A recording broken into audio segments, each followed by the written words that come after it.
Então, vamos começar essa gravação, né? A sugestão de tema dado pelos alunos aqui presentes nessa aula foi sobre a influência da nossa cultura sobre Freud. Quanto que Freud influenciou na nossa cultura, né? Como é que a gente chegou ao ponto de, às vezes, estar sendo psicanalítico, que é a corrente da psicologia que ele fundou. Como é que a gente está podendo a gente está agindo de forma psicanalítica sem saber que às vezes estamos sendo os psicanalistas, né, no nosso pensar, no nosso agir. Então, vamos aprofundar um pouquinho mais nesse tema e ver que tem muito o que falar, tá? Eu vou usar como ponta de lança nessa aula esse livro aqui, que tem um tema um pouco provocativo, tá? O título é provocativo, porém tem as suas ressalvas, que ele levanta pontos bons e ruins, né? A doutrina de Freud é uma crítica à sua moral, beleza? Estou para terminar este livro, né? É, e anotei umas coisas muito interessantes que a gente pode conversar aqui nessa aula, tá? Primeiramente, eu queria entender o que vocês entendem de Freud aí, né? Quem está ao vivo aqui, assim, vocês se sentem à vontade para falar no chat ou no microfone, o que vocês acham? Quem é Freud, né? O que ele fez? A influência que ele pode ter na nossa cultura? Vocês têm algum chute aí?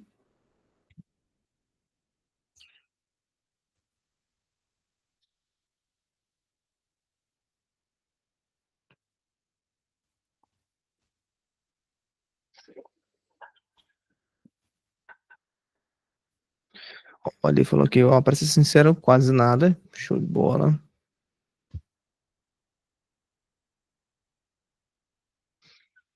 Mas o quê? Ó, o Luiz botou aqui, um cara que mudou o mundo. Tá, como assim, Luiz? Mudou o mundo de que forma? O que ele fez, já, afinal de contas?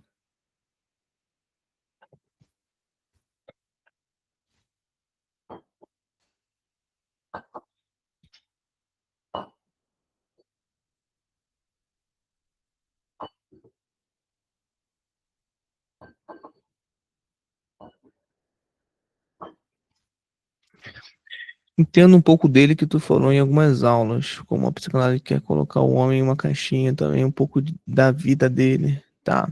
O pouco que eu sei sobre o Freud pode estar enganado, posso estar enganado, é que para ele a maioria dos problemas humanos são baseados na sexualidade. Ok, não está de todo errado, tá, Thalita? É por aí mesmo, mais ou menos por aí. Luiz falou que, poxa, Freud influenciou bastante psicologia moderna. O Murilo falou que ele revolucionou a psicologia criando uma certa metodologia para melhor forma da exposição do psique. Tá ok. Vamos lá, vamos entender primeiro quem é Freud, né? Freud é um sujeito que é, tá lá no século XIX, né? Então vocês imaginam, na época vitoriana, século XIX é o tempo ah, da alta burguesia, né? Dos iluministas. O que são os iluministas? O que são os burgueses? É bom explicar, né? Ponto a ponto para quem não está entendendo nada que a gente está falando, né? Os iluministas têm a ideia de que assim nós somos iluminados, né?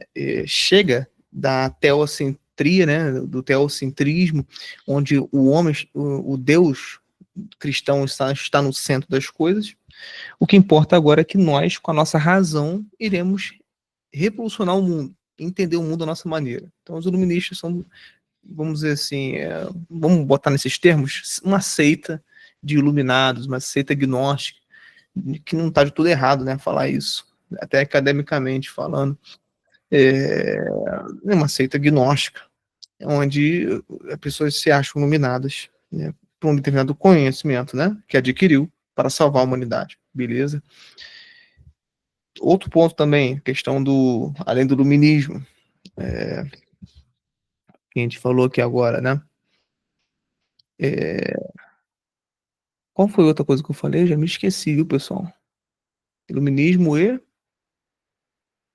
Se me lembram aí? Burguesia. Burguesia. Sim, sim, a burguesia, né? Então, assim, a burguesia muito se entende hoje falando no quesito, assim, de. é, como se fosse um termo pejorativo, né? Só que essa classe existia, né? Na era vitoriana, isso mesmo, calma. Existia muito a presença de pessoas ricas. Burguesia é um nome bonitinho para uma classe de pessoas muito ricas, né? Então a burguesia tinha a sua moral. Existia um certo padrão de agir, né, de pensar, tinha sua moral própria, né?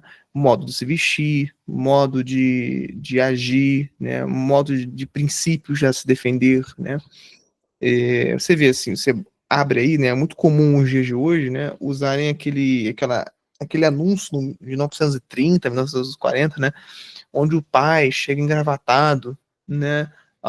Em casa e tá lá com a sua esposa lavando a louça e seus dois filhinhos, né? Papai, isso daqui é uma cena muito bonitinha, né? De anúncio, né? Que se fazia, por exemplo, nos Estados Unidos, né? Aparecia isso nos jornais, na literatura. Essa imagem hoje, trazendo nos dias de hoje, como exemplo de família tradicional, que muito no Brasil se usa ainda de forma de caricatura, que o Brasil nunca teve isso, é absolutamente burguês. E qual o problema da burguesia mesmo, né? Para quem é católico, o problema é gigantesco, porque afinal de contas eles são materialistas. A burguesia é materialista. A burguesia é alguém que é dinheirista. A burguesia é antinatalista. Você vê a questão de dois filhos é controlado, né, por alguém que na época não tinha existido anticoncepcional, mas que tentava de todo custo evitar filho. Não tinha abertura à vida, como manda o cristianismo, né, especificamente o catolicismo, né, que você seja aberto à entrada de almas no mundo, né, sem você controlar a vida humana, e você não dá valor à matéria desse mundo que está fadado ao pó. Tudo isso a burguesia, né, a alta classe de uma sociedade, seja ela qual for, na era vitoriana ou não, ela dava muito valor, beleza? Então, Freud está incluído nessa época, né? Em tempos de cientificismo, onde a ciência é a razão e a resposta para todas as coisas, de tempo de evolucionismo, pós-Darwin, né? Em tempos, vamos explicar, né? O que é evolucionismo, né? O evolucionismo é uma sanção para vocês compreenderem do que se trata a evolução de espécies lá do Charles Darwin. Charles Darwin, este homem barbudo, né, que vocês podem ver aí, joga no Google, né? Ele criou vamos dizer assim, que é verdade, né? Esse termo não está errado, é uma teoria que ele mesmo confessou que é uma teoria. Ele não estava preocupado em apreender a realidade, né, descobrir as coisas. Ele só teve uma teoria de que um homem veio do macaco. Então, esse negócio que a gente vê na escola aí que não é muito difícil, né? Lá tem os Neandertais, né? Homo sapiens, e é isso, Homo sapiens sapiens, e etc, etc, né? Não passa de uma teoria, né? Que nada abole, como muitos defendem aí nos tempos de hoje. Você vai ver de diversas formas, né? Tem pessoal da Austrália, tem pessoal do Oriente, do Ocidente, pessoal sei lá, dos Estados Unidos, do Canadá, defendendo que se existe a possibilidade do homem vir do macaco, então não existe Deus, né? Porque a lógica não acessa esse tipo de raciocínio tosco, viu? O que isso tem a ver uma coisa com a outra, né? Que a gente pode ficar fazendo a pergunta, tá, se o homem veio do macaco, quem inventou o macaco? Segundo o evolucionismo, né, e a teoria das origens das espécies, veio de uma planta. Tá, aí você pergunta, quem que criou a planta? Né? De onde é que veio a planta? O que antecede a planta? Pode ter vindo lá né, de um vegetal, de um mineral. Né? Do mineral, né, de onde é que veio o mineral? Aí vai retrocedendo até chegar no Big Bang, que é a teoria de argumento máximo que os ateus jogam pra gente, né? Teístas. Eles falam assim, não, o Big Bang veio do nada e a gente está indo para o nada. Isso é filosofia nihilista pura e simples aplicada, né? Já vou ler o chat, tá, pessoal? Vai mandando aí as perguntas. Bom, e sendo um niilismo isso tudo, né? O que isso tem a ver, né? Se o Big Bang, né, veio do nada ou não? Olha, é muito lógico a gente raciocinar o seguinte: do nada, nada pode brotar, certo? Então, se a gente veio mesmo do macaco, eu não sei se a gente veio, não estudei o suficiente, né? Pode ser que sim, pode ser que não. Sinceramente, é irrelevante esse assunto, né? Isso não abole a noção de criacionismo, né? De que Deus pode ter criado todas as coisas, né? Fiat lux, né? Faça-se a luz, é uma das primeiras palavras de Deus ao criar o mundo. Quem disse que essa luz não é o próprio Big Bang, né? Detalhe que é tão engraçado e irônico esse assunto desse debate que existe aí, né? E não é só na internet não, tá? É um debate acadêmico, inclusive seríssimo, respeitado lá fora, de criacionismo e evolucionismo, né? Ou seja, que a gente realmente veio do nada, está indo caminhando para o nada, né? Enquanto tem um outro lado dos criacionistas que fala assim, tá, né, por ter havido alguma coisa, né, a gente pode ter algum sentido, né, pode existir Deus, sim, né?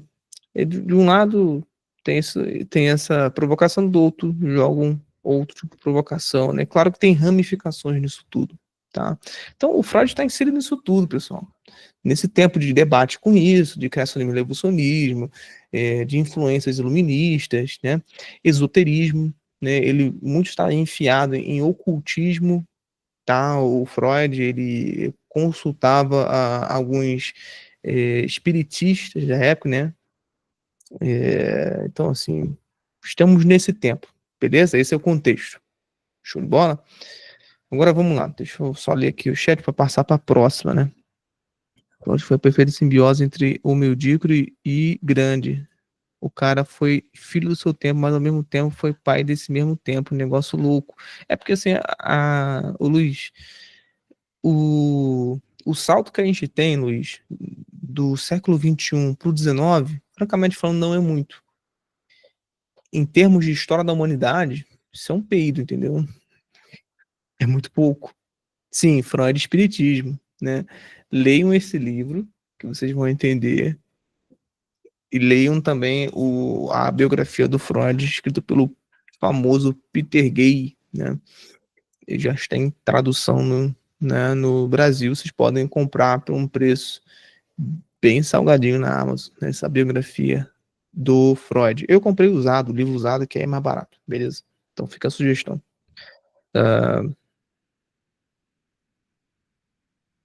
Lá vocês vão ver que tem influência, assim, ele fazia parte e consultava alguns espiritistas, né, da sua época, né, influenciado por Allan Kardec, sucessores, etc, né.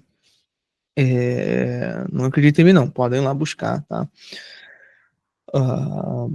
E aí, vamos lá, pessoal, sabendo desse contexto, show de bola. Ele criou o Freud, né, ele sendo um psiquiatra, médico, né, ele criou uma abordagem, esse é o termo mais correto, mas vamos chamar de corrente, tá? Da psicologia, que se chama psicanálise. O que é a psicanálise?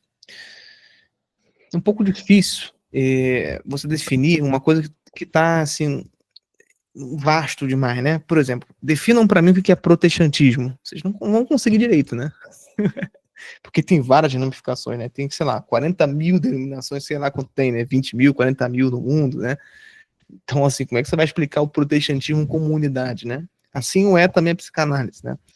A psicanálise, ela veio com a função de explicar o ser humano com um certo tipo de determinismo, tá?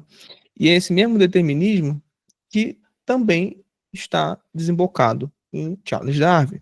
Esse mesmo determinismo que também está desembocado nos iluministas. Por isso que a gente comentou neles aqui, que eles são importantes para essa época do Freud. E já vamos chegar ao ponto de saber o que isso é importante para nós hoje, né? No século XXI, né? Como é que ele está sendo influenciado. Mas o mais importante é o seguinte, sendo ele influenciado por essas correntes ideológicas da sua época, o que acontece? Estamos diante de alguém que também tem influências mecanicistas.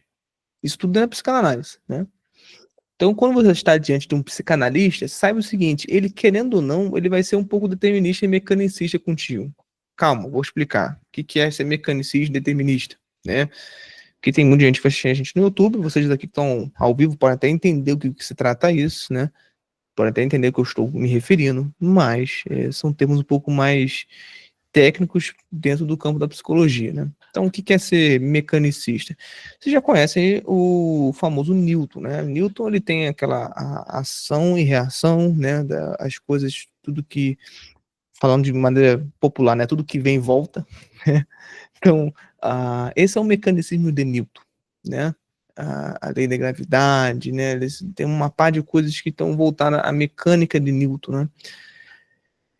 Dentro do Freud também isso tem uma pegada, né?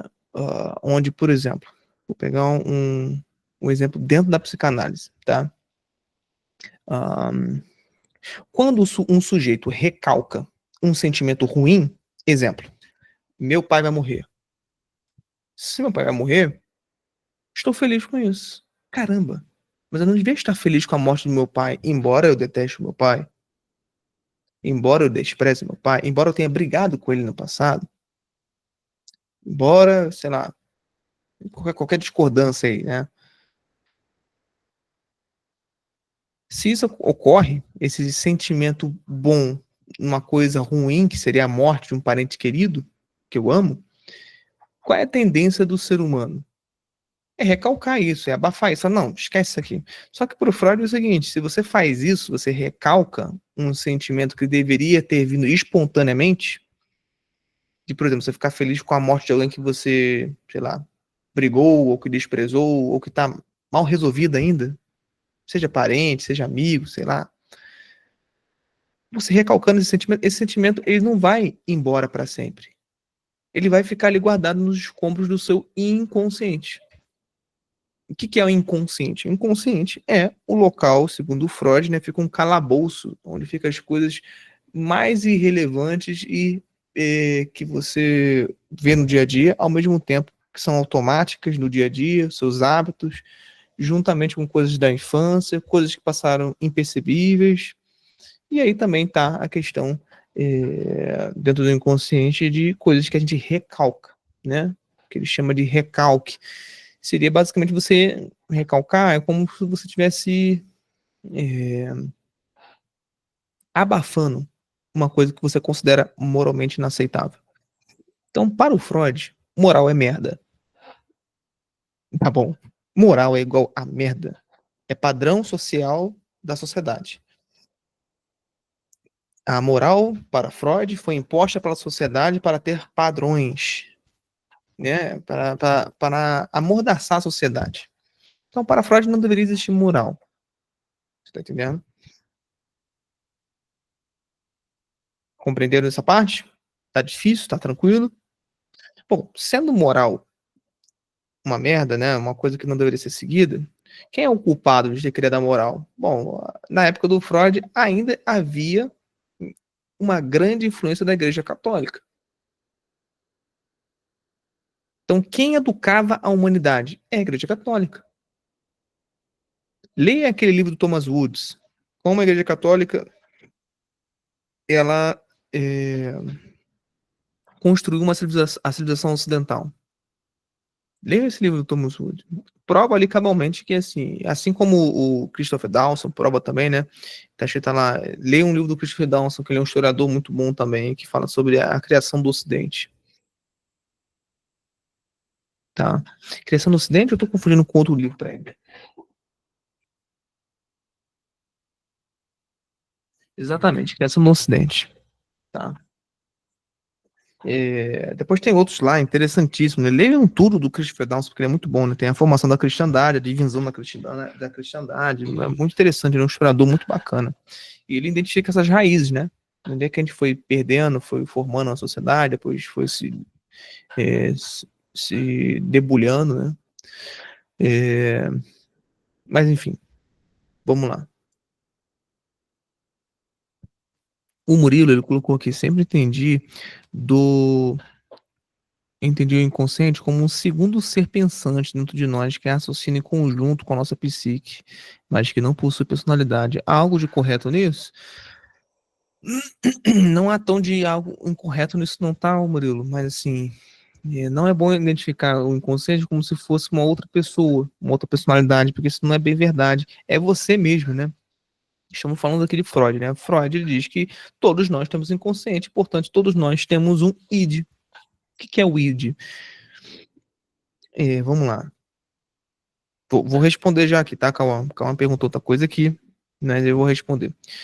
Mas, aliás, vou até responder no chat que ele perguntou qual o nome do historiador, né? O Christopher Dawson, tá? Dawson é Dawson, para quem estiver assistindo no YouTube. Então vamos lá, olha. Existe um sistema que o Freud criou dentro da psicanálise chamado teoria da sexualidade, né? Então, assim, qual é a teoria da sexualidade, a teoria do prazer, né? Que existe em todos nós o id, ego e superego. Tá? O que é, não são personagens, tá, Murilo? Mas todos eles não são personalidades diferentes, todos eles são você. Você é composto de ego e superego. O que é isso, né? O id é basicamente a camada que existe em nós de instintivo. Então você vê, esse pensamento que eu falei aqui agora de eu estou feliz com a morte do meu pai. Isso, os pensamentos, assim como os sonhos, eles vão e vêm. Você não tem controle do que está pensando. Não é isso? Você que é casado, tá me assistindo aqui no YouTube ou aqui na aula ao vivo, você sabe que não pode sonhar com outra mulher, mas no entanto você sonha com outra mulher. Que bizarrice é essa? Você é casado, às vezes tem pensamentos quando tá acordado com outra pessoa, porque você viu ali sei lá, uma moça com uma roupa indecente na rua, aí do nada vem um pensamento assim que te assaltou na cabeça. Nossa, você não escolheu isso. Para o Freud, esse ato, né, do id, ele é completo e absoluto de desprovido de liberdade. O id é uma camada que a gente tem que a gente não tem liberdade. Tá? Inclusive, o próprio Freud, ele fala com mais ênfase nisso no livro, deixa eu ver aqui no livro qual é, né? Que até neste livro que ele citou, né? Sim, tá aqui, ó. Introdução à psicanálise, página 38 e 59, né? Na versão inglesa, Introduction a... Não, isso aqui acho que é francês, né? Introdução à la psicanálise. Então, assim, as palavras do Freud é que ele não acredita. Em resumo, eu não vou citar aqui, né? Só vocês abrirem na página aí, né? Do livro, acho que só tem que ele citou aqui em francês, né? Mas peguem aí em português, né? Tá aí no PDF, né? Pra vocês verem aí. Só jogar no Google e botem um Ctrl F, né? Quem tiver no computador, bota sempre pesquisar, né? Quando ele fala de liberdade, determinismo, pesquise sobre isso, né? Ele afere, o Freud, categoricamente, que a gente não tem liberdade. Por quê? Porque o id, ele faz parte da camada de cada ser humano, onde a gente não pode tomar escolhas. A gente é refém do nosso destino, né? E aí o ego, pessoal, o que é o ego? O ego é a camada do nosso eu que repreende um pouco esses instintos animalescos, né? Por exemplo, ó, o id, todos nós já sentimos isso, né? Quando a gente é criança. Quando a gente é criança, o id está bem aflorado. Por quê? Porque a gente não tem filtro moral. O ego é que vai tentar refrear um pouco mais o id, porque já adquiriu um certo filtro moral do que pode não ser feito. Então, quando a gente é criança, a gente vê um lanchinho da escola, né? Do nosso amigo que é bem melhor do que o nosso. O que a gente faz? A gente fica lá, né? Pensando se vale a pena roubar aquilo, né? Quando a pessoa não estiver olhando, né? Ou pegar a força e comer, né? Esses pensamentos vêm na nossa cabeça. Não, essa pessoa é mais fraca do que eu se eu pegar aqui a força e comer, né? Esses pensamentos vêm à nossa cabeça, né? De roubar, de matar, né? Sei lá, de ter relações sexuais com pessoa desconhecida na rua, né? Esses pensamentos, sonhos, são coisas que vêm do nada, da nossa cabeça. A gente fica assim, que isso? Que diabo é isso, né, cara? Por que eu sou um ser humano tão ruim assim, né? Eu não gosto desse, né? Não se trata de você ser ruim ou não, né? Se trata que todos nós temos esse lado animalesco, né? Lembra que Aristóteles ele fala que o ser humano é um animal racional, né? Quando ele fala animal racional, é justamente nessa junção de animal, que a gente tem a ânima, que ele fala de alma, né? É sensitiva, O Aristóteles fala de a alma sensitiva, é a alma que os animais também têm, né? De sensações, de tô com fome, vou comer, a todo custo. Não importa, tô com vontade de fazer sexo, vou fazer, a todo custo. Se eu tiver no cio, irei fazer, não tem que esperar, entendeu? Então tudo isso, assim, vocês precisam ficar atentos, né? Esse contexto todo que eu tô dando é importante, então preste atenção. O ego, ele tá aí para refrear isso tudo, essas questões, né, de pensamentos, né, que vem na cabeça. Ah, e aí, pessoal, o superego, o que é o superego, né?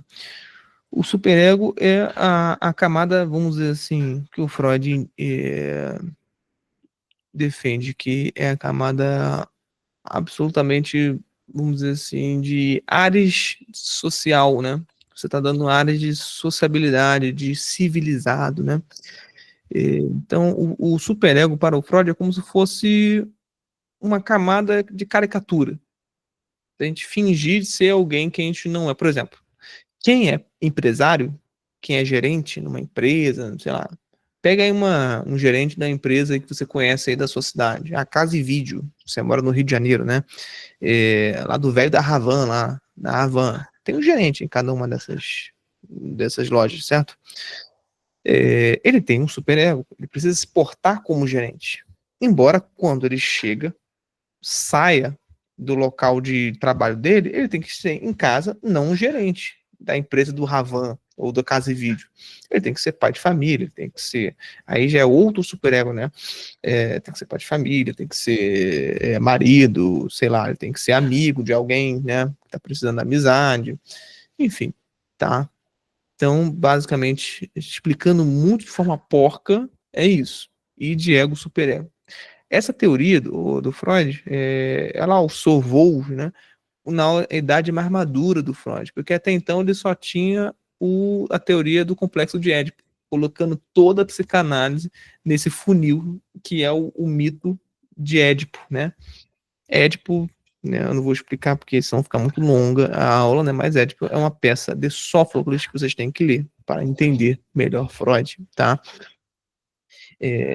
Então, assim, sabendo-se disso, pessoal, de que a psicanálise ela tem esses fundamentos, essas teorias, a gente tem que compreender o seguinte, tá, ok, como ela é aplicada na prática, a psicanálise, né? Se você já foi algum psicanalista aí, algum profissional, você vai ver que você ficou um pouco preso na infância, né? Nos problemas passados, nos seus vícios, né? Talvez, nos seus medos. Quem sabe você teve algum processo de cura no meio de um atendimento com um psicanalista. Mas aí que tá, a psicanálise não foi feito para que você receba formas de resolver problemas. Ela sequer vai repreender qualquer coisa que você esteja fazendo. Por exemplo, o Freud, ele recebeu um discípulo dele, na qual, preste atenção nisso para vocês verem que interessante, né? Na qual ele teve um médico, né, que é adepto da psicanálise na época dele, que ele começou a ter um tratamento de uma senhora casada e aconselhou ela ao adultério frequente, né? Porque a psicanálise tem esse negócio de que assim, olha, você não pode repreender nada, que o repreensão é a recalque. Recalque te deixa neurótico. Então, se você tem vontade de se masturbar, masturbe. Se tem vontade de adulterar, sair com a pessoa ser infiel, seja infiel. Né? Essa é a psicanálise raiz. Tô falando aqui. Hoje tem as suas ramificações, tem gente que é contra isso, né? Vocês podem ver que o Alfred Adler já quebrou laços com Freud, Carl Jung quebrou laços com Freud por causa disso. Esse é o cara que é pai da psicanálise, olha. Olha, pior ainda, esse é o cara que permeia a psicologia moderna inteira. Preste atenção nisso que eu vou falar para vocês. Vocês acham que TCC, que é uma abordagem que se ramificou e se distinguiu da psicanálise, ela é autoramente autônoma? Ou ela se baseia em alguns princípios da psicanálise? Você entende? Não existe esse negócio. Você quer saber a psicologia que é antimoderna? É a psicologia atomista, que se fala hoje. que é a psicologia tomista? É a psicologia cristã que sempre existiu em 2000 anos, entendeu? O que é o ato da confissão, se não a verdadeira psicologia, o verdadeiro atendimento terapêutico? Você tá entendendo? A psicanálise ela é uma paródia satânica da confissão.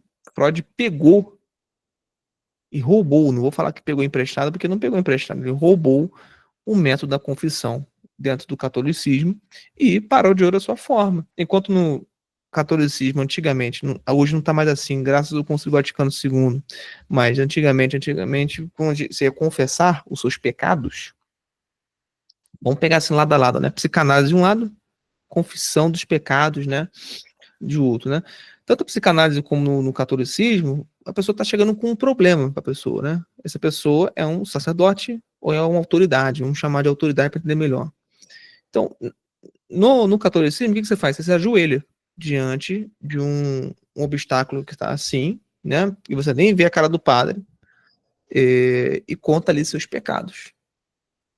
A psicanálise, você chega lá, senta no divã, não se ajoelha nem nada, nem senta, você deita, perdão, você deita no divã. Então é um máximo de conforto. Todo mundo que já ficou de joelhos sabe que é desconfortável ficar de joelhos, né? E aí, quando você chega nesses dois campos e conta um problema, um vício, um problema que está passando um sofrimento, qualquer coisa, o que cada um vai fazer? Do lado do catolicismo, um padre vai te passar uma penitência. Ó, você pecou por isso, isso e aquilo. Vou dar um exemplo. Ah, pequei porque eu fui adúltero. Bom, penitência. Reze aí 5 Ave Marias, um Pai Nosso. Né? Penitência, sei lá. Vai lá e conte para sua esposa. Você adulterou. Você vai ter que realizar essa penitência. Por outro lado, na psicanálise, se você contar isso, sabe o que você recebe? Silêncio. Silêncio do psicanalista. E, sobretudo, o máximo que ele pode falar, inclusive, é fazer refletir se é mesmo errado você tá adulterado, se você tem mesmo culpa, você ter adulterado. Você não tem culpa. Veja bem, pessoal. Raciocinem comigo. Se para Freud não existe liberdade, logo não existe culpa e, portanto, responsabilidade. Correto? Pensa comigo, como é que eu vou me culpar de algo que eu não escolhi? Ué, não existe liberdade. Se existe liberdade, então eu estou sendo culpado pelas minhas escolhas. Correto? Mas para Freud não existe liberdade. E, portanto, se não existe liberdade, não existe responsabilidade dos meus atos. E, por conseguinte, tudo o que eu for fazer é amoral. Não existe moralidade. Não existe certo e errado. Entendeu? Meu irmão, adulterar não é errado. Portanto, esse discípulo do Freud, na qual ele até repreendeu o Freud, né? Ele até escreveu um, um artigo, né? Intitulado Uber Wild Psychanalyse, né? Tá em alemão, que na tradução tá escrito assim que o que é a psicanálise selvagem, né? É o Freud defendendo que existe uma psicanálise selvagem na qual não deve ser praticada, na qual esse discípulo dele praticou, né? De aconselhar a, a mulher casada a adulterar porque estava com desejo de adulterar.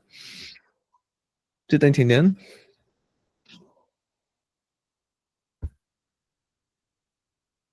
Então ele pegou o tomismo e multiplicou pelo módulo de menos um. Não, ali é pior, né? O Freud sequer acho que ele deve ter estudado São Tomás de Aquino, né? São Tomás de Aquino está sendo redescoberto depois de Pio XI ou Pio IX, né? Que ele foi realçado de novo na cultura ocidental. Até então, muitos anos se ignorou São Tomás de Aquino, né? Mal sabendo ele que, juntamente com Aristóteles, são dois sujeitos que dominavam bastante a psicologia, né?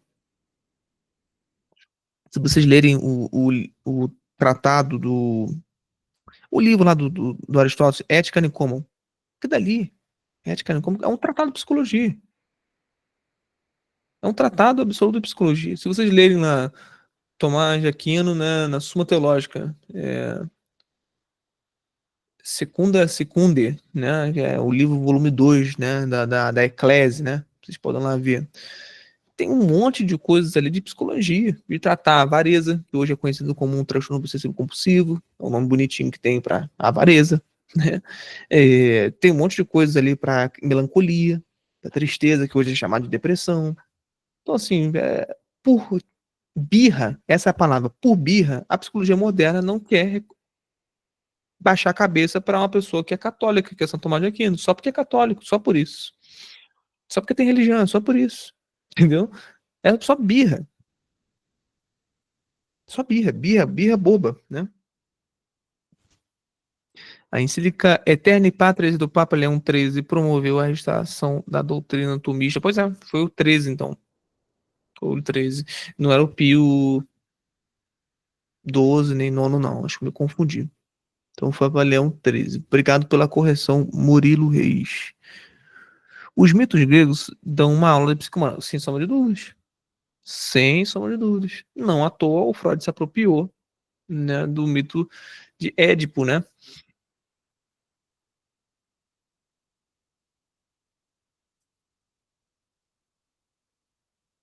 Estudo deles nesse sentido? Que estudos, olha? Bom, quando você vai respondendo aí, eu vou continuar a aula aqui, né? Então, assim, sabendo desse, o que? Estudo deles nesse sentido do Freud, eu já falei que o Sigmund Freud não se metia com nada de Santo Tomás de Aquino, acho que ele nem leu, tinha birra. Ah, tá, se existem estudos dele nesse sentido da psicologia no ramo do Santo Tomás de Aquino? Tem. Não, acadêmica eu não sei. Acadêmica eu não sei. Tá, pesquisa aí, psicologia tomista, tem um monte de gente no Brasil já interessada, estudando aos poucos, né? Tá engatinhando aí, né? Tá engatinhando. Então, inclusive, vocês leiam aquele livro do professor Olavo de Carvalho, né? A Vingança de Aristóteles. Depois de 300 anos, tentaram ignorar ah, Aristóteles, né? Dizendo que ele estava ultrapassado e tudo mais. Isso graças a René Descartes, né? Que ficava com aquele mecanicismo, né, de dualidade entre mente e corpo, e etc, etc, né? E aí, o que aconteceu, né? Descobrindo que Aristóteles, mais do que nunca, é atualíssimo. Com essa caça-mania que tem de tudo que é novo é melhor, news is always better, né? Que se fala, o pessoal americano adora falar isso. The news is always better, o novo é sempre melhor, né? Como se tudo que fosse novo ultrapassou aquilo que era do passado, né? Só que existem coisas que são imutáveis, né? São atemporais, como a verdade. A verdade existe, ela não é relativa. Então, assim, no nosso tempo, muito tempo ignorou Aristóteles, porque estava lá antes de Cristo, né, na Grécia Antiga, e aí descobriram que, olha, essa é a vingança de Aristóteles, e voltou. Depois de 300 anos tentando ignorar ele, estão descobrindo coisas novas na física, né, o livro de física dele, né. Então, assim, é impressionante, né, como é que é essa birra da nossa humanidade, né, em todos os países isso, né? Não estou falando só do Brasil, não, em relação ao que é antigo, né, só porque é antigo eles acham que está ultrapassado. Isso, essa tendência, né, de ficar achando que tudo que é novo é automaticamente melhor e superado, veio da tendência positivista de Augusto Conte. Ele que começou com essa brincadeirinha de retardado, né? O positivismo é essa corrente ideológica de que a ciência ela é um confronto de hipóteses onde o que sai ali melhor, né, nas suas teses, na sua antítese e síntese, que é o mais qualificado, que é o mais verdadeiro, entendeu? Aí Karl Popper também já fala disso, né? Naquela teoria lá dele da negativização, né, da ciência. Então, assim, se um objeto de estudo ele sobrevive a várias teses de negativá-lo, portanto, aquela tese tem grandes indícios de ser verdadeira, tá? Então, é um assunto muito vasto, né? Vamos falar sobre isso, não. Vamos falar uma coisa é, mais palpável, para não ficar muito nessa história da filosofia, né? Nesse tanto de coisa, né? Não é nem a história da filosofia, é a história da origem das ideias, né? A gente tem ideias hoje, reparou? Até na nossa fala, tá assim, né? A gente fala assim, aquela pessoa evoluiu. Como se evolução fosse algo automaticamente bom, né? Reparou nisso? Câncer também evolui. Então, a evolução não deveria ser usada como sinônimo para coisa boa, né? Mas, no entanto, a gente usa, né? Aqui, essa minha banda preferida evoluiu. Ela está muito mais crescida, né? Então, quem disse que evoluir também é sempre uma coisa positiva, né? Isso vem do positivo em alguns pontos, né? Tá beleza? É bom citar isso tudo porque o Freud também está incluso nesse positivismo, Augusto Conte, né? Ele acha que, porque o Augusto Conte é do século XIX, pesquisem aí. Ele também é dessa época dos iluministas, do cientificismo, etc. Tá? E é nesse ambiente que o Freud está. Diante disso, a psicanálise também tem a mesma mentalidade, mesmíssima mentalidade. Ela veio no mundo para tentar dar esse sacode no ser humano a ponto de assustá-lo e ver que ele é um punhado de células, né, um punhado de, de desejos canibais, né, onde a gente não tem controle, não tem liberdade, não tem moral. Né? Então, tudo isso é muito importante, tá? Muitíssimo importante para a gente entender. Bom, diante disso, pessoal, é, quais influências, diante de tudo que eu contei aqui, né? Quais influências vocês acham que permearam na nossa cultura, pode ser ocidental, até mesmo brasileira, sobre a psicanálise? O que você acha que permeou mesmo?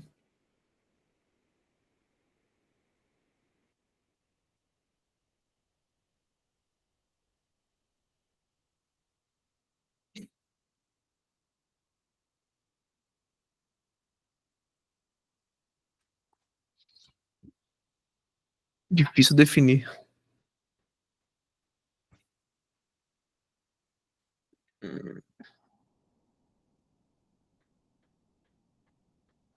Acho que tudo. Ok, ele defina tudo. Quais são esses estudos aí? A gente consegue perceber isso em músicas. Como assim músicas?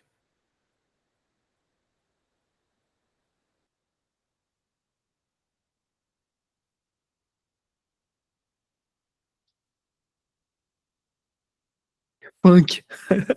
Botando aqui funk. Sabe aquela música Não se reprima, não se reprima? Eu não conheço essa música, não. Mas faz sentido, né? São as ideias aí, ó. São como é que fala, meu Deus? A neblina, né? É a neblina ainda da psicanálise aí, né? Escondida nessa música, né?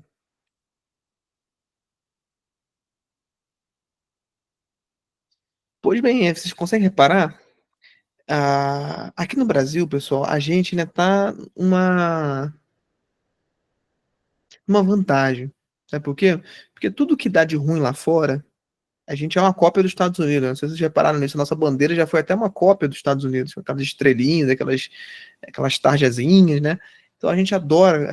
O nosso Brasil já foi chamado Estados Unidos do Brasil. Não sei se vocês já estudaram, né? O nosso Brasil. Pode você ver como é que a gente é caricatura dos Estados Unidos. Então, assim, como a gente gosta de copiar o pessoal lá fora, a grande vantagem é que quando dá coisa ruim lá fora, vem com certo retardo para cá, tá? E quais as coisas estão dando ruim lá fora? As coisas dando ruim lá fora é que as pessoas estão absolutamente amorais, demonizando o que é certo e o que é errado, demonizando a verdade, demonizando o que é belo, demonizando o que é moral, né? Então, assim, fica um ambiente onde tudo mais é obrigatoriamente imparcial, é obrigatoriamente é, sem um parâmetro, sem uma tradição, né? É, agora não sei se ele conseguiu lembrar o que gera escolha. Então, não sei se isso de fato, no fato concreto, conseguiu influenciar bastante o Brasil. Influencia sim, viu, Ale? Vamos lá, vamos conversar sobre isso. Se a psicanálise influenciou ou não o Brasil, né? Ah, como bem citado aí, né? A música, ela faz parte da cultura de um país. E se o gênero musical que prevalece é rock, por exemplo, o que as letras de rock dizem? O rock foi fundado numa certa tipo de revolta, não sei se vocês repararam nisso, né? uma revolta ao que é tradicional, uma revolta ao que há de moral, uma revolta ao que há de familiar. Tudo isso são superestruturas, né? Superestruturas que compõem uma sociedade. São palavras do Marx, né? Karl Marx fala isso. Uma superestrutura, como é que ela é composta? Ela é composta por uma sociedade que tenha firmemente o parâmetro de que é tradicional, do que é de família, né? A estrutura familiar. Isso compõe uma sociedade inteira. Os moldes de uma cultura, de uma família, moldam um sujeito para uma vida inteira. E a religião. A religião é o que molda a sociedade para sempre, permanentemente, né? Esses são os motores da sociedade, né? E dentro desses três, qual que vocês acham que hoje no Brasil estão firmes?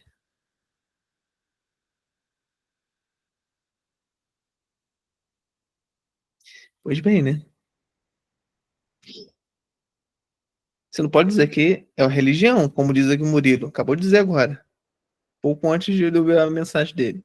Você não pode dizer que é religião, porque se você vai dizer que a gente é um povo religioso, no sentido assim de.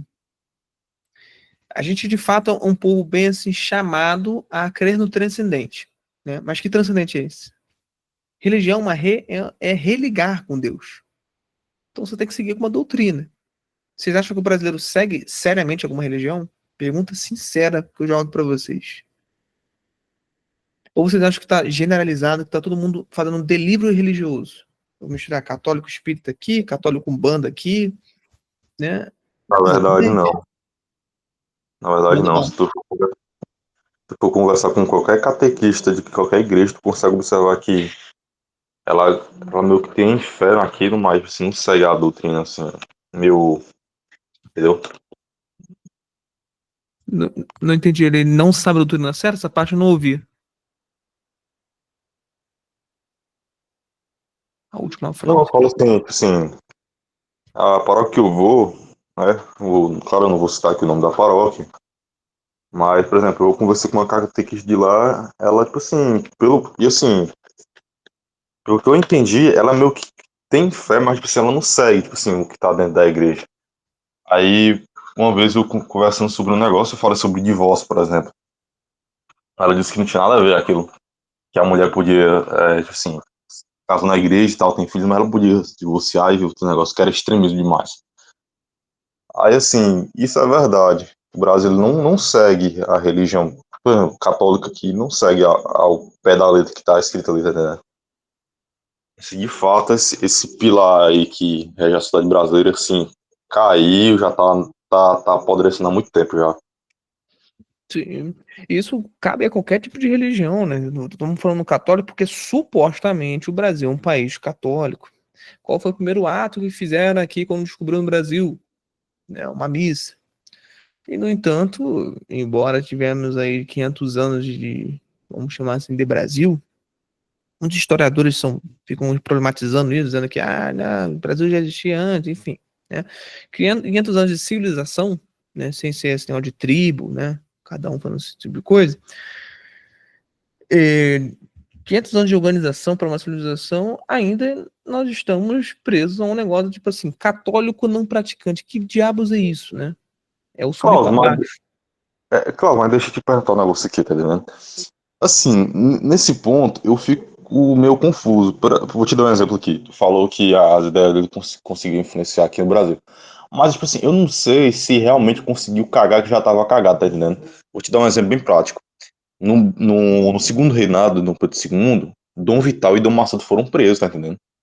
Dom Vital e Dom Macedo foram presos, tá entendendo? Aí os caras vieram pra cá, tinha padre comendo na fiel, tinha, sei lá, o padre maçom, inclusive hoje ainda tem.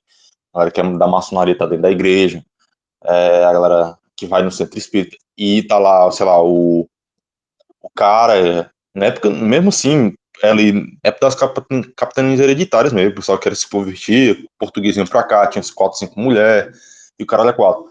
Eu não sei, tipo assim, se isso já, se essas ideias modernistas, quando chegaram aqui, cagaram que já tava cagado, tá entendendo? Ou só potencializou aquilo que já estava destinado a sair ruim, tá entendendo? Aí eu fico meio assim, se realmente as ideias dele conseguiram assim, influenciar o que já estava de influenciar de modo ruim já, tá entendendo? Você diz aí as ideias de quem? Do pessoal do século XIX ou tá falando de 1500? Freud. Fazendo a psicanálise em geral, tá entendendo? Eu não sei se realmente eles conseguiram esculhambar o que já estava morto, tá entendendo? O que já estava fadado ao fracasso. Porque, tipo assim, vamos dizer assim, o Brasil no Mas segundo quem? reino. Quem você tá falando? Eu tô falando Freud, essa ideia de psicanálise, essa ideia de permear a cultura, a academia e tal. Porque se tu for dar uma olhada para o passado, tá entendendo? Aí eu tô te dando um exemplo. No segundo reinado, a gente, sei lá, tinha um país praticamente quase católico. A gente era um estado católico e tal. Seguíamos a igreja, entre aspas. E nesse mesmo, o imperador, na época, mandou prender dois padres, que foi no caso de Dom Vital e Dom Macedo, em razão da maçonaria também. Tinha lá um imperador que era o maçom, que era Dom Pedro I, que estava na maçonaria e estava na igreja, tá entendendo? Então, eu não sei se quando o Freud, essas ideias, quando já chegaram aqui no Brasil, já conseguiram penetrar o que já estava penetrado, tá entendendo? É meio que chovendo molhado, tá entendendo? Que eu tô te perguntando. Se realmente Sim, eles fizeram alguma diferença ou ele só potencializou o que já estava destinado ao fracasso, em razão sim. culturalmente, tô dizendo. Agora entendi melhor. Então, assim, a resposta para essa pergunta é o seguinte, né? Cai naquele negócio que a gente tava conversando aqui. Aqui no Brasil, infelizmente, é só um repositório de ideias lá de fora. A gente não tem autenticidade. Isso não sou eu que estou falando. Você pega, por exemplo, Nelson Rodrigues e fala a mesma coisa. Você pega Lima Barreto e fala a mesma coisa. Pega Machado de Assis e fala a mesma coisa. Tentaram, na época, no século XIX, criar um identitarismo, né, brasileiro, mas falhou miseravelmente, né, lá com o Guarani, né, José Alencar, etc. Nossa, a gente não tem muita autenticidade. Mesmo na época do Brasil colonial, é, houve essa tentativa, né, de trazer uma autenticidade, mas falhou miseravelmente, né? E falar de um Brasil católico, sendo que, como o próprio ali citou, né, o famoso caso do Vital, Dom Vital, maçom, etc., né? Padres, maçons, né? É, isso é clássico, né? Tem um monte de historiadores que chegam à conclusão que, olha, o Brasil ele foi fundado, né, por, por maçons, militares e católicos, né? São esses três, né? É, que fundaram, necessariamente, às vezes, eles estão andando lado a lado, sabe? Um no outro, maçom, que é militar e é católico ao mesmo tempo, entendeu? Infelizmente, essa é a nossa realidade. Então, assim, num país como o nosso, fica esquisito, né? Alegar, muita gente defende isso, né? O pessoal do Getúlio Vargas adora isso, né? Os sociais-democratas vão falar, não, a gente tem que amar nossa nação, nossa pátria, tudo mais. Ok, podem amar, mas não tem um amor ressentido, entendeu? Às vezes amam o Brasil porque veem que lá fora tem muitas coisas que permeiam aqui e que a gente é uma cópia apodrecida lá de fora, e no entanto ama porque é tipo uma, sei lá, é a mãe prostituta que eu tenho, né? Fazer o quê? Tem que amar essa minha mãe, entendeu? Pode falar, né? Mas, tipo assim, agora, voltando em relação à identidade. Uma coisa que eu lembro que ela falou que ele tentou construir em relação, tipo assim, o conservadorismo brasileiro. Vou te dar um exemplo. A gente praticamente não é igual aos europeus, tá entendendo? Se eu ver um elemento com aquelas perucas brancas, eu vou dar risada, tá entendendo? Então, assim, tu não acha, tipo assim, que o nosso conservadorismo é estilo, o estilo Alborguete, estilo Siqueira Júnior, é aquela pegada meio esculhambada com moral, tá entendendo? Porque Uhum. já Porque no ator, o principal estilo, o estilo aqui que floresceu foi o barroco, né? E tinha aquela dualidade entre o escuro, e o claro, o moral e o moral. Aí eu fico perguntando, se esse não é o estilo do brasileiro mesmo, é um sujeito totalmente esculhambado, mas em essência continua sendo algo moral. Porque assim, por exemplo, eu sou um sujeito que fala muito palavrão, certo? Isso aí eu tenho que admitir. Mas assim, eu pelo menos não vejo, né? Que no interior, quando eu vejo uma pessoa semelhante, assim, meio bruta, meio coisa, se tu prestar atenção nessa pessoa, na essência dela, geralmente ela não é uma pessoa ruim, geralmente é uma pessoa boa. Ela é meio esculhambada, mas dentro dela tem, Uhum. tem alguma coisa, alguma espécie de bondade, tá entendendo?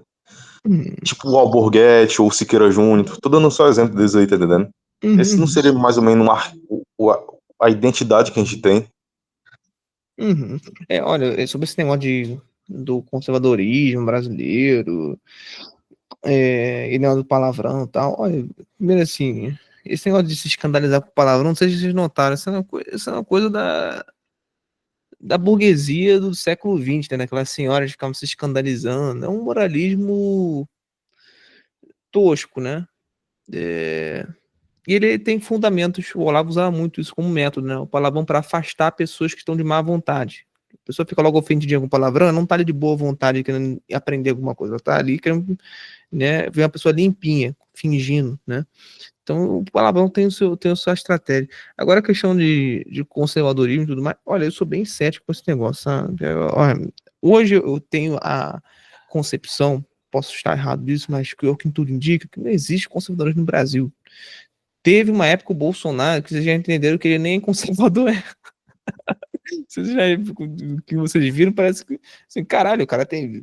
Que conservador é esse? Que, em algumas hipóteses, né, teve 5 esposas, ao mesmo tempo que. Enfim, a gente pode discutir o que é conservador, né? Mas, enfim. é, a palavra conservadorismo veio de um fruto da época liberal, né? Com Edmund Burke e tudo mais, né? Veio como reação à Revolução Francesa e tudo mais. Então, eu creio piamente que não existe conservadorismo nenhum, né? A gente não, me cita aí um movimento social conservador. Me cita uma rádio aí conservador. Me cita um teatro que é conservador. Uma universidade conservadora. Um jornal conservador. Só um. Se vocês não conseguem citar, significa o quê? Que não existe organização conservadora e, portanto, não existe conservadorismo no Brasil. Agora, eu consigo citar vários jornais de esquerda. Eu consigo citar várias universidades de esquerda, teatros que são de esquerda, novelas de esquerda. Gazeta do Povo, olha, bom, Gazeta do Povo, se você diz que é conservador, show de bola, né? Só porque eles têm ali algumas pessoas que escrevem contra a esquerda, né? Não vejo como conservador. Agora, um jornal que tá brotando que é conservador mesmo, Brasil Sem Medo, BSM, né? Inclusive fundado por um aluno do Olavo, né? Aí, de fato, o único jornal conservador, né? Jornalismo conservador. Agora, é um contra, sei lá, dezenas, entendeu? No que tem no Brasil que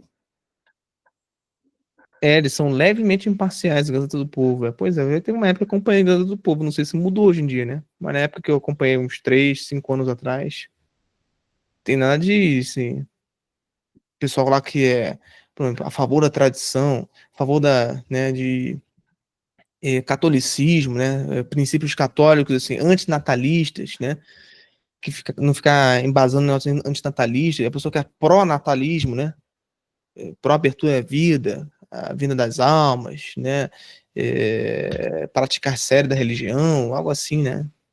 Se vocês repararem bem, o que tem de conservador de verdade é o catolicismo, mas o catolicismo está todo embebedado em teologia de libertação no Brasil, né. Então, assim, esse é o Alborguete, né? Eu gosto muito dele, né? O Olavo e tudo mais. Usaram métodos muito bons, né? Para permear o Brasil. E o Brasil, infelizmente, como eu estava falando, é um repositório das ideias lá de fora, né? A gente gosta muito de copiar, macaquear, né? As coisas lá fora, boas e ruins, né? Adotar os mesmos discursos. Só vocês verem no marketing que tá dando certo, que o pessoal adora copiar, né? Então, é, as bases do conservadorismo e sua existência no Brasil também podem ser um bom tema para o futuro. Pois é, assim, eu sou bem cético nisso, tá, o Murilo? Porque, assim, me cita aí um Paulo Francis, me cita aí um Carlos Lacerda, entendeu? Morreu tudo, não existe conservadorismo no Brasil, entendeu? Não tem, cara. Infelizmente, entendeu? O que é conservador hoje, né? Fala aí, ele pode falar. Cara, não tô dizendo que ele seja igual o Carlos Lacerda, mas de fato o cara consegue incomodar. No caso é o Alan dos Santos. Aham, aham. Ele gostava do Paulo Francis também, Paulo Santos. Pois é, mas ele também saiu da jogada, né? Nem no Brasil tá mais, não é mais nenhuma influência. Mas, mas assim, Klaus, uma coisa tem que aprender com os movimentos revolucionários que sim. Eu vejo que ele tá, tipo, numa disputa, meio disputa política, tá entendendo? Não só ele, mas a galera ali que ele tá com ele, né? No caso, o Bolsonaro e tal, e essa outra galera. É, eu não sei daquele ditado de Lenin que é mais fácil tu fazer uma revolução de fora do país. Até porque Hum. quando aconteceu a Revolução Russa, o Lenin estava fora do país. Então, assim, tu cita Carlos Lacerda. Ótimo. Carlos Lacerda, né, quando o Getúlio Vargas morreu, ele precisou sair do país, certo? Então, assim, eu acho que tá brotando várias pessoas em razão, principalmente do Olavo, e a gente não tá conseguindo perceber porque a gente tava, meio que a gente tá no meio do turbilhão aqui, tá entendendo? Acho que se a gente dá uma olhada assim mais de fora, a gente consegue perceber certas coisas. Porque assim, olha, eu não conheço muito o Alan dos Santos, né? Posso estar subestimando ele, mas uma coisa é o Vladimir Lenin, grande estrategista, e o Alan dos Santos. Não sei se ele tem, né, algum plano, alguma coisa que está sendo entrando em voga aí, mas como é que você vai fazer uma revolução se antes tem um plano cultural, né?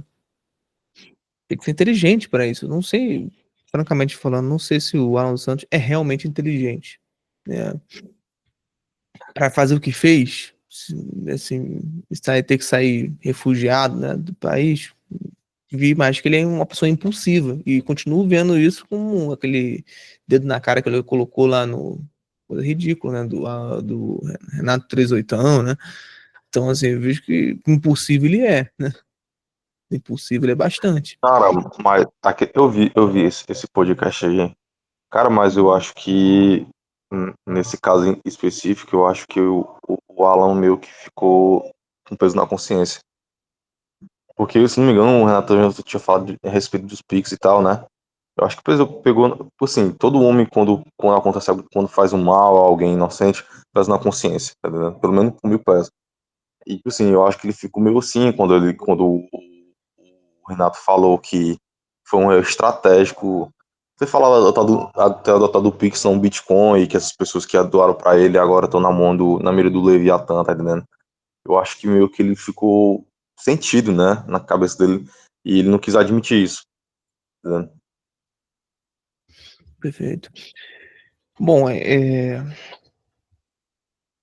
assim, só para fechar o tema, né, para a gente não ficar divagando muito, mas assim, dentro do Brasil, porque a gente está falando de Brasil agora, né? Porque assim, a psicanálise permeou o Brasil de forma cultural. E se você vê a nossa mentalidade, por exemplo, de que a gente precisa tomar atitudes de forma imparcial, conosco mesmo, amor próprio, não sei se vocês já notaram isso, né? Muito movimento de amor próprio, né? O que é um amor próprio, senão a gente traduzir em alguém que não pode repreender, não pode recalcar nenhum sentimento. Você tem que aceitar só as coisas boas em você, as coisas ruins também. Ah, se você é obeso, está com problema de obesidade, amor próprio. Não é isso que pregam, né? Então, isso tem fundamentos também que está originado na psicanálise. Pode falar, Luiz. Você abriu aqui a mão. Não, só para complementar essa ideia de amor próprio, Santo Agostinho, ele mesmo já dizia que o pecado, ele é basicamente você ter um amor tão grande por si mesmo a tal ponto de você desprezar Deus. Então tem sua raiz Sim, nisso aí. muito certeiro. Você foi categórico, é isso mesmo. E muitos autores falam sobre isso, né? Eu não sei o que dá na cabeça do brasileiro que ele ofusca a obviedade de que amor próprio é basicamente um egoísmo educado. Né? Como eu vivo dizendo também, narcisismo gourmet, né? O amor próprio benéfico é aquele que você se ama como criação de Deus e não como objeto indelével, né, indissolúvel. A palavra não é nem dissolúvel, perdão, é incondicional de si mesmo, né? Então eu me amo de todas, independente da condição, se eu tô mal de saúde, se eu tô obeso ou não, eu vou me amar. Não é por aí, né? Amar a Deus com todas as coisas, né? O primeiro mandamento. Então, assim, não tá lá, amar você mesmo como tu. E até o pessoal usa a frase de Jesus, né? Te dou um segundo mandamento, amar o próximo como a ti mesmo. Só que a tradução literal do grego, onde está no original, não está dessa forma. No original grego está lá como amar o próximo como a ti mesmo, foi lhe dado esse amor. Qual foi o amor que lhe foi dado? Foi o amor pela cruz. Então, a gente tem que se amar como criação de alguém que se fez carne, que é o próprio Deus, né? Então, assim, não faz sentido nenhum se você é cristão ficar usando essa frase de Jesus como um escudo, né? Para tentar influenciar ainda esse egoísmo educado que se chama de amor próprio, né? Então, assim, psicanálise, né, deu também fundamentos para a gente pensar dessa forma, né? Eu tenho que me amar sobre todas as coisas, eu sou importante, eu devo me priorizar. Isso está muito incutido, né, no nosso tempo. E a questão da vontade, né? A vontade hoje está deliberada. Se eu tenho vontade de tal coisa, eu preciso fazer aquilo. Por que que há essa necessidade de fazer tal coisa, né? Vocês aí até citaram, né, o estoicismo. Por que que vocês acham que o estoicismo está em voga hoje? Porque ele está surgindo como antítese da psicanálise. O estoicismo fala para vocês, não, olha só, há um benefício dentro da repreensão de uma coisa que eu gosto. Se eu estou com sede, eu não vou beber água agora, vou segurar um pouco mais. Na hora que eu bebo, olha que interessante, qualifica o meu desejo quando é saciado. Exemplo, vou fazer uma oração antes de comer. Ao invés de eu chegar, a comida chegou, eu já saí comendo, a oração, o ato de se preparar, de me controlar antes de sair avançando instintivamente na comida, qualifica a minha vontade de comer melhor. Eu como com mais gosto se eu repreendo um pouco. Então, assim, existe uma tensão, na qual o Viktor Frankl vai falar, né? O Viktor Frankl vai falar, existe uma tensão saudável. Viktor Frankl, ele foi um aluno do Freud e foi um dos que se opôs a ele para criar uma outra corrente da psicologia chamada logoterapia. Então, o Viktor Frankl fala isso muito acertadamente. Existe uma tensão que é saudável. Para Freud, qualquer tensão é ruim, entendeu? Repreendeu qualquer coisinha. Um pensamento de que eu não posso pensar que eu vou estar feliz se meu pai morrer porque meu pai bate na minha mãe. Seria muito bom para minha mãe não ter meu pai aqui, que não vai ficar sendo mais espancado. Nem eu vou precisar ficar defendendo ela toda hora. Então, assim, se a pessoa repreende isso, esse pensamento de que vou estar feliz por meu pai morrer, para Freud a pessoa vai ficar neurótica. Mas para Viktor Frankl, ele vai falar assim, olha, qual é o sentido de você estar colocando esses pensamentos? Será que não tem alguma origem no como você vem vivendo atualmente? Então, assim, ok que esse pensamento vem, mas esse é você? O id é você? Para Freud, o id é você, o instinto é você. Entendeu? Então, assim, tem um monte de gente que se opõe ao Freud de maneira muito acertada, e até como o Igor Caruso, né? Igor Caruso é um cara muito interessante para vocês estudarem, porque ele fala o contrário do Freud. Para Freud, a repreensão da nossa consciência do que é moral deixa a gente neurótico. Mas para Igor Caruso, a repreensão da nossa consciência moral, aliás, a falta da consciência, a falta da nossa repreensão sobre a consciência moral é o que deixa a gente neurótico. Vocês compreenderam? Então, se a gente falta a possibilidade de repreender as coisas que são imorais, a gente tem a consciência de que é imoral, e não repreende isso, fica deixando tudo livre, né? Tá, eu repreender nada, não quero nenhuma atenção na minha vida. A gente fica neurótico, a gente fica maluco, a gente fica infeliz, a gente fica depressivo. Por que a gente não vê essas meninas adolescentes de cabelo azul toda feliz na vida? Porque eu aposto pra vocês que elas têm o privacy delas ali, né? Faz prostituição online. Por que a gente não vê pessoas que estão fazendo todas as suas vontades felizes na vida? A gente não vê isso acontecendo. Pelo contrário, a gente vê pessoas com graves transtornos mentais. Igor Caruso fala. O Igor Caruso explica. Entendeu? Por que isso está acontecendo? Porque elas não estão repreendendo nenhuma consciência moral que elas deviam estar tendo. Elas deviam repreender um pouco. Existe, aí vem o Frank falando, existe uma tensão saudável que precisa ser feita, uma repreensão saudável, um recalque saudável, na qual o Freud fala que todo recalque é ruim. Vocês estão entendendo? Então, assim, daí vocês podem pegar para a aula poderia se estender para um monte de coisa, pode falar um monte de assuntos, beleza? Mas vamos finalizar já por aqui. Show de bola? Então, se você está assistindo online, na descrição do vídeo tem como você participar ao vivo semanalmente. Basta você entrar no grupo do WhatsApp. Show de bola? Aviso para o pessoal que está aqui ao vivo. Quem não fez sua contribuição mensal, por favor, me chame lá.